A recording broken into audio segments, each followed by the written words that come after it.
Жүрөгүндө жалыны бар мекенчилдер, чыныгы эмгекчилдер бириkkende гана биз Кыргызстаныбызды гүлдөгөн бакубат мамлекетке айландырсак болот.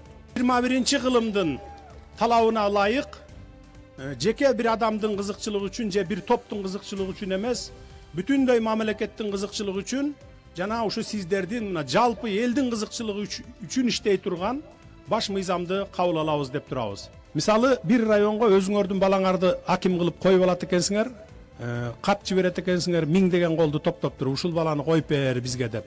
Ал келип туруп алып, өзүнүн бир узкий круг туугандарын чогултуп алып, жер алган да ошолор, тендер уткан да ошолор, байыган да ошолор, карапайым калк мындай бөлүнүп четте калып калып атат да. Ректор Асанов жанагы ушулар бар бири башка кандидаттарды неме кылбай эле косколдук кылып атат. Жамандамай жок. Булар жок эми. Буларды мен айта турганмын, уялгыла. Сындабай эле коюңуз, сындабай эле. Уялып, өзүнө ар бир кандидат кыргыздын уулу.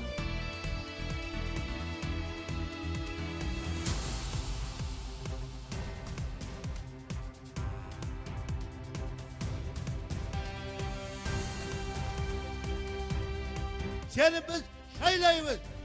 Dayım taza jür. Allah'ta kuda kalasa sen tüvelikte ömrüne kalacak prezident oluşuna biz tilekleşmiz ayırarık edeyim. Çoğun razıçılık bildirem sizge kolдоп бергениңиздерге.